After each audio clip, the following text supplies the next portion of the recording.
CS Stardust is on its 87th day of its maiden voyage, now sailing peacefully alongside the shining light Nebula. Its colored clouds brighten up the constant black of space. From the ship's bridge, Captain Woodmore, from his post, smiles with pride. Would you look at that, midshipman? It's wonderful. Beautiful. Don't you think? Quite, sir. No, quite about it, Puxley. It's glorious. No matter how many times I see nebulae, they always fascinate me. It certainly puts some variety in what we usually see, sir. You can say that again. And to think this part of space was uncharted before we came along. Those aliens don't know what they're missing. Isn't it more politically correct to call them extraterrestrials now? Oh, it's just us, Puxley. Don't worry about all that. Now I make it midday, excuse me. Captain Woodmore walks over to a panel on the wall, with a telephone mounted onto it. He speaks into it, making his voice appear over the PA of the ship. Hello and good afternoon, ladies, gentlemen, multi-sex, undecided, robot or extraterrestrial. This is your captain speaking. Welcome to the 87th day aboard the CS Stardust.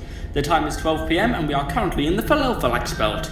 Passengers near any observation decks may find it worthy to take a look at the passing nebula, commonly known as the Shining Light Nebula. We are currently heading toward DWFAA 4, with our ETA being about the beginning of next month. In the meantime, please feel free to make use of our excellent facilities and don't hesitate to ask our staff any questions. Thank you and have a nice day.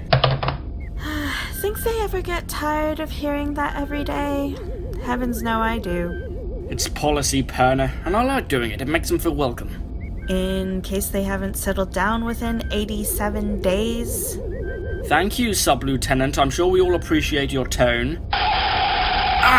Stupid earpiece is acting up again. Any of yours giving you any trouble, guys? The crew all give a mumble of no. I'll have to give it to Tech. Damn, things always playing up. Excuse me, Captain? Goodwick, yes, Goodwick. What is it?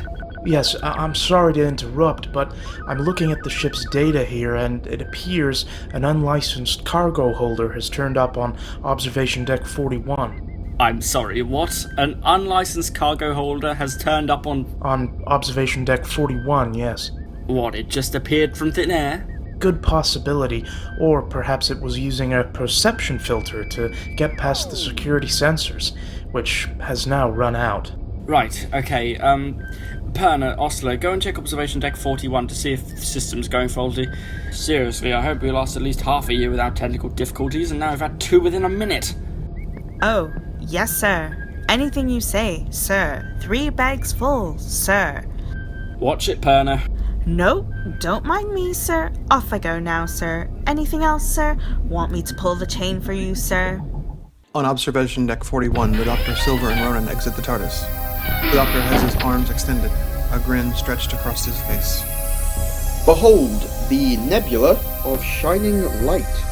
Oh, Doctor, it's beautiful. A nebula, 10 million years in the making, and all seen from one of the best cruise liners this side of the 43rd century. We have ice skating, vintage bars, museums, water slides. But are we going on water slides in space? We are going to make a day of it. We deserve a break, don't you think? I'm thinking water slides first, then ice skating, stop by the arcades, then stop off at a restaurant. What would you prefer? Italian, Korean, or Plutonian? Perna and Osler approach the trio, looking cautiously at the TARDIS. That's it. Is it then? Seems like it. Excuse me, sir. Ma'am. Do you own this container? Depends on your definition of own. I mean, if we're speaking legally, actually no. Yes, it's in my possession. Right. Can I see your tickets? Silver begins patting herself down in a pretend search for tickets. Ah, yes. And I think we left them at the back of our room, didn't we, Doctor? But you need to have your ticket on you at all times. You must be blind, deaf, and dumb not to see the notices. Don't worry about it, Charlotte. We have enough. If you two could follow us to the bridge, please. Bridge? Brooklyn. Tower? Mechanoir? Oh, no. Cruise ship. The bridge. Yeah, that makes a lot more sense.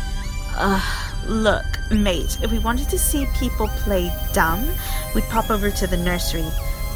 Don't think we won't use force. No, all fair.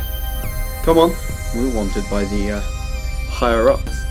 As Perna and Oslo lead the Doctor and Silver away, Ronan continues to look out of the observation window, admiring the nebula. And you too, sir? Yeah, right. Okay, coming. Ronan walks slowly with the Doctor, still looking out the window in awe. Just as they're about to leave the room, Ronan swears he sees something in the midst of the clouds. A shadow moving amongst them, as if it were swimming.